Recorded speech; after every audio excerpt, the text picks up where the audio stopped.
I'm Shannon Griffin, and this is Chatterbox.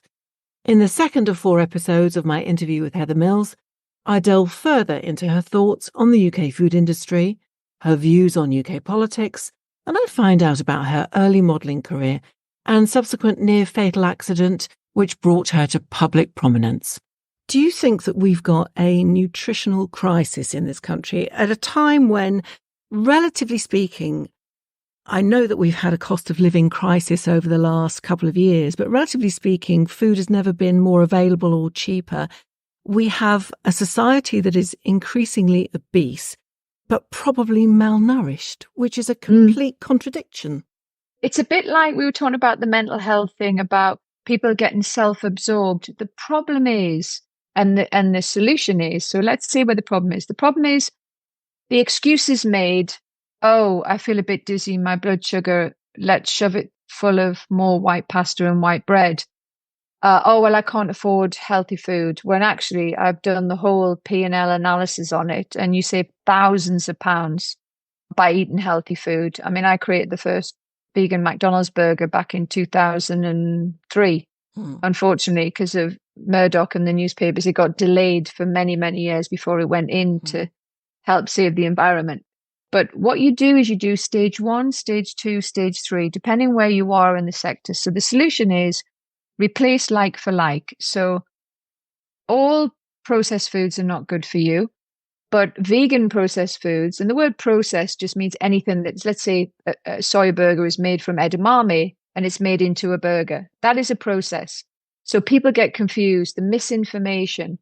You save 99% land, you're saving the planet, the animals, and most importantly for you, selfishly, you are helping your health.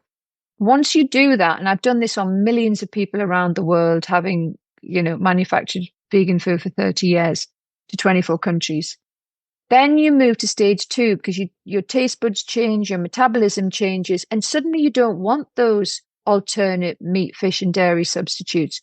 You're suddenly introduced to vegetables. I grew vegetables on the rooftop of all of the Bronx area, and I opened up free cafes next to McDonald's, and basically the pound that they were allocated for their food a day they saved, and all the kids went there. 3 months later, type 2 diabetes gone. 6 months later, down to 2 insulin injections a day. Brain function up 49%. We did all this with Cornell University. Professor Colin Campbell did a study for 30 years. All the science is there, all of it's proven, but for some reason, and maybe it's the lobbyists, which don't make any sense because the dairy farms making the milk are paid for by the taxpayer. Now, we want the farmers to continue to make a living and operate, so we've done loads of conversions to oats. So we can feed 500 more people from making products from oats than we can from one cow. So it's all so easy and solvable, but the government are just like walruses. I mean, half of them, you just look at them and they don't look healthy at all. So how can they be the people that how can you not have a mega healthy health secretary? It's astonishing, isn't it? When one of our health secretaries was announced and she's no longer in that position, I was quite astonished. I would have thought, like you, that it would be somebody who, at least on the outside, looked as though they were the right kind of body weight and constitution and looked healthy. But I was astonished. Body weight's not necessarily relevant because I know really healthy people that are what people would perceive a few kilos over, but that's very genetic as well. And then other people that are really skinny who are really, really unhealthy and live off cigarettes and champagne. So I don't really go on how someone looks on their body size, but you can tell when someone's healthy because of the whites of their eyes, because that's very connected to the gut. So I always look when health secretary is speaking on television, and when I see, because even if you don't get much sleep like me, when your gut's healthy, then your eyes are still not totally bloodshot from 5 gin and tonics in the Houses of Parliament bar. There's so many solutions, and I go in Parliament a lot and talk to them about these solutions, and they move like snails. Yeah. So for me, there needs to be a revolution in England. There needs to be a big turnaround. We need to pay good people real money to run the country because we're just getting the leftovers because the really potentially good economists and leaders, some of them are so wealthy they'll do it for nothing.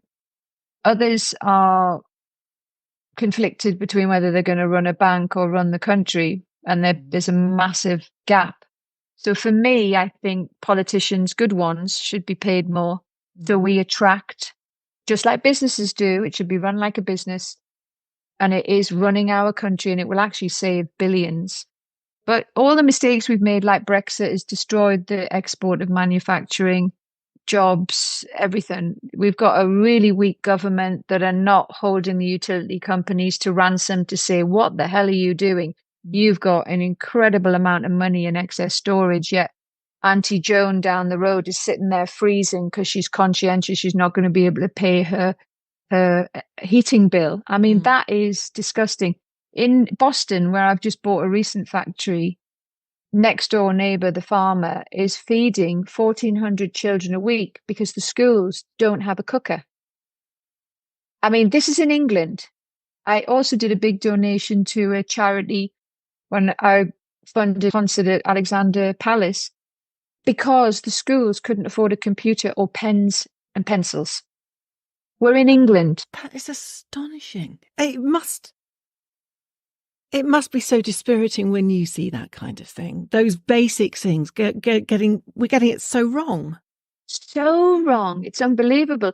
And it's the laymen on the street like me and others that have to go in and fix it. Yet we are paying taxes, and I pay a lot of taxes, and so do all my employees. We are paying taxes to a government that insisted everyone got out of Europe to save money, and the economy couldn't be worse. It couldn't be in a worse situation. No. What are they doing with that money that we're supposedly saving? I'm wondering whether part of the problem is that a lot of councillors and politicians are in it as a career option, and all they're worried about is becoming re-elected. So it's not worth investing in anything long term, because what they have to do is try and convince the public and the voters that they're worth electing for the next round. So it's all very short term, it seems to me. If they actually did something in the first round, it's not always that easy. We need to change legislation that the people in the power actually have some power. We don't want like a free rein, but we want change to happen, and it has to happen, and red tape to be cut. You know, when there's an emergency situation, it shouldn't be, let's look at the 1735 Legislation Act, even though we live in 2023. I mean, I've represented myself in court a number of times, and just people turning up in wigs. I mean, come on, and putting on white wigs and saying, they go, Your Honour, I think blah, blah, blah, and keep referring back to 1 million year old legislation. We need things reset and renewed for the times that we're living in now, not as an example from 200 years ago. And that is what is stilting any growth in the UK. All of the box ticking instead of just, and my ethos has always been smash down the walls, get it done, bum, bum, bum. And I remember when I worked in the war in the former Yugoslavia, and they said, oh, we've just got so many landmines, we've got so many this. I said, well, why don't we do this, that? Oh, no, we've tried for years and this. And I just don't see how there's a problem. So I'll go to that person, you do that. You're in charge of Vietnam, you're Afghanistan, you're this. Let's split up the competition and the mine clearing, put you separately. Let's do this. Boom. Suddenly we've cleared 27 million square meters of land within 3-4 years. We fitted up 400,000 people with artificial limbs. It's not that complicated because a lot of people care. And I tell you what, it's not the University of Cambridge and Oxford every time. It's the University of Life. And common sense is the biggest thing that is lacking in today's world. You know, parents are just working 24/7, shoving their kids in front of computers to just have a minute's breather, not monitoring what they're watching on the computer, becoming antisocial. So it's like a Harry Enfield skit where they won't even talk to their parents, Mm. not actually saying, what can I do with my child to keep us connected in preparation of that hormonal change that is hell to deal with? You know, my kid, I said, let's go to the theatre. And that became our regular thing to stay connected, to have something to talk about, knowing this hormonal madness goes on. We're just so busy running around like busy fools and not actually always resolving something. Heather, you make no secret of the fact that you had a very difficult childhood, but I was astonished to read that you ran away to the circus. Yeah. So my mum left when I was 9. She'd lost her leg at the same age as me, bizarrely, and they reattached it. Mm-hmm. I obviously didn't lose my leg until years later, but we were both technically 25. Yeah. And she then met a man called Charles Stapley, who was apparently the antique dealer in Crossroads and the understudy to Professor Higgins in My Fair Lady, Rex Harrison. She fell in love with him, charming, dashing, slightly older man, and left us with my dad, who was pretty abusive, to carry on with his Wagner madness. So I, when he went to prison, ended up in London, lived with her a few months, and then left and went on the streets, and then got my first job. So when I was with my mum, I didn't get on with her boyfriend at all. He'd been married 3 times before. He didn't want children there. So I was always, and my sister left to have dinner in our bedrooms. We weren't allowed to join them for dinner in the room. And I got friendly with a travelling fair called Freddie Gray's Fair on Clapham Common. And I thought, oh, I'm going to ask if I can have a job. And I pretended I was older because I used to wear a lot of makeup because I had really bad acne. So I used to just plaster my face with Leichner theatre makeup, not knowing I was actually allergic to dairy. So if anyone's got hormonal kids with acne, or just wipe out dairy for 3 months and 90% of you, it will be eliminated. There'll be 10% that have it for different reasons, but 90% of the reason of acne is dairy. So I was very insecure with all that acne when I was younger. And one of the guys at the fair became like an older brother to me, and said, okay, you can work here. So I worked on the Walser ride, and I used to travel literally around South London. So it would go from Clapham south to Balham to Tooting, Beck, over to Morden, Streatham, and do that sort of circle, which at that age felt miles from the other. And then I found him sadly dead from a drugs overdose and had to run away because I was underage. How old were you at that point? I was 14. Right. And 14 and a half. And then, and that's when I had to run away. And I was just sleeping on different friends' sofas. Jill and Tony, shout out to them, who were amazing, helping me out. And also George and Sylvia and Julia in Newcastle. In fact, Julia, my best mate in Newcastle, I'm going to see this weekend, and we're doing a Frank Sinatra tribute party for George's 87th. And he's been in that hospital 4 times this year, and we can't believe he's still going. So I managed to get him up on his Zimmer frame last year to do a bit of a dance to That's Life. Fabulous. Well, I hope you have a great time at that party. It's a wonderful thing to do. So you've had a very disrupted childhood, and I guess running away to the circus and then finding yourself homeless underneath the arches in Waterloo. And then you got into modelling at a fairly young age as well. Tell me about your experience and how that changed you from that point forward. Well, that was accidental because I never thought, being a young acne teenager, that I could be a model. Having big boobs was not fashionable back then. It was very sort of stick model fashion until the industry woke up and realised that wasn't healthy. Hopefully they won't go back there again. Yeah. But my boyfriend at the time, who was my second ever boyfriend, sent a picture into the Daily Mirror Dream Girl competition in a swimsuit. And apparently I won it to go in the newspaper, and I knew nothing about it. And the telephone rang, and in those days there were no mobile phones. It was in the 80s. They said, you've won to be in the newspaper, the Mirror Dream Girl competition. I was like, well, I haven't entered. What are you talking about? And because I already had businesses and things, I had no interest whatsoever. And he said, no, no, no, but let us tell you what it's about. You get to travel the world and this and that. And I didn't hear anything else other than travel the world.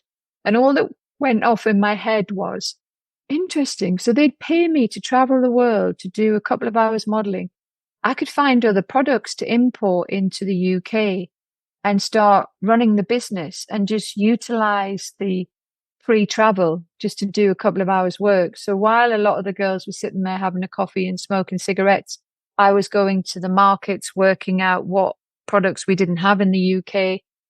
And that's how I ended up setting up my import export business.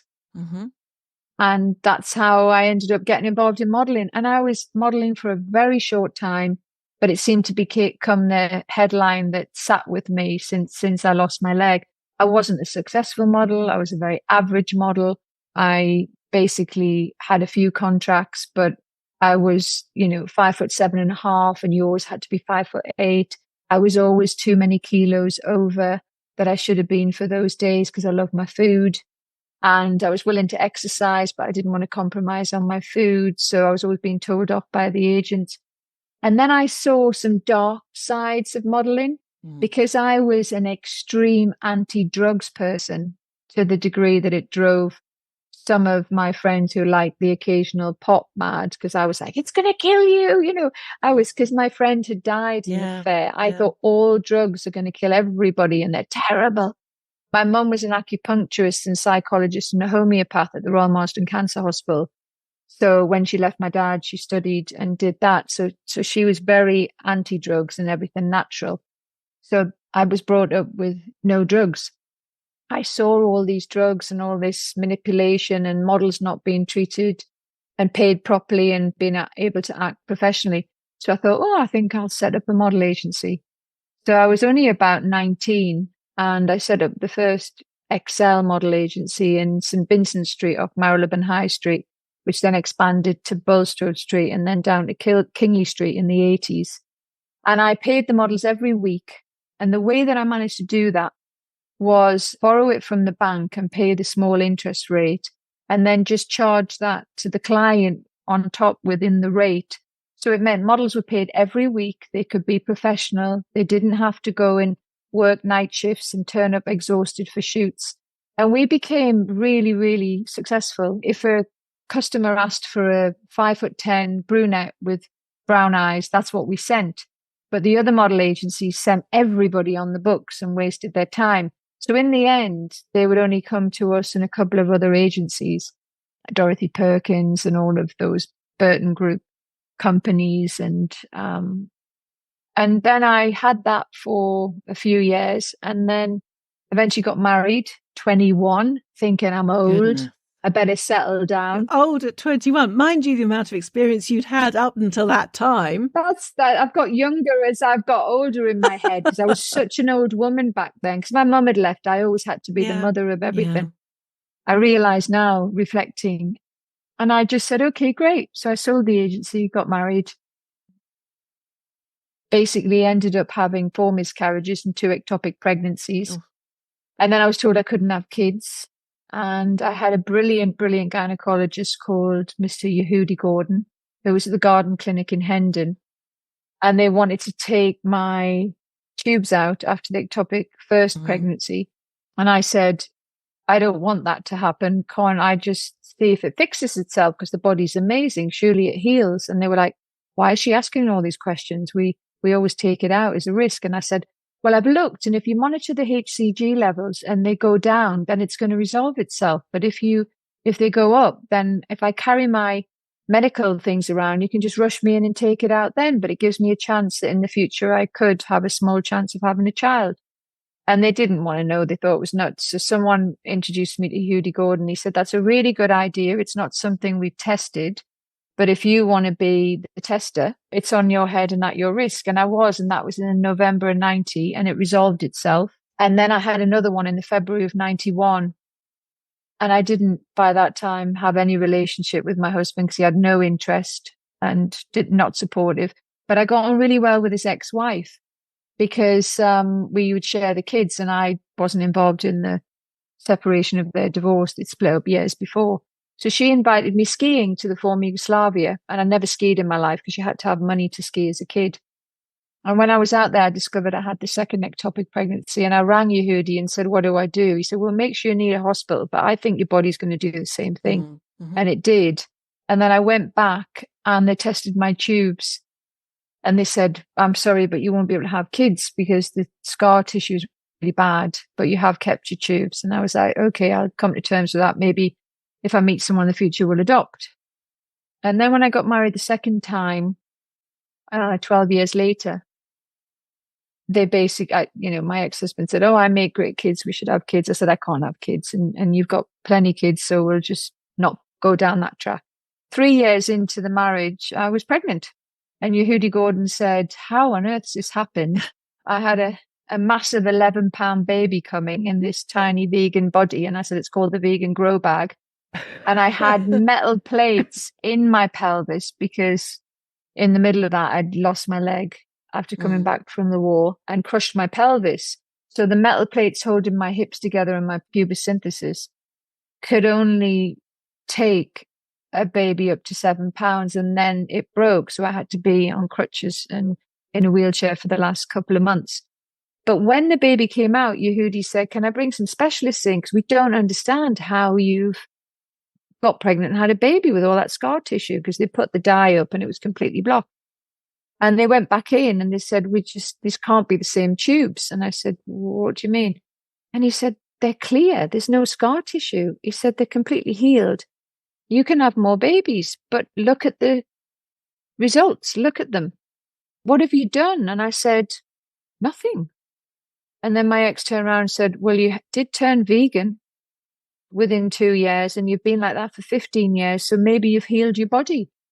And of course, even I thought that was too far-fetched. But now with the science that I've seen on what is healable, I think everything is possible.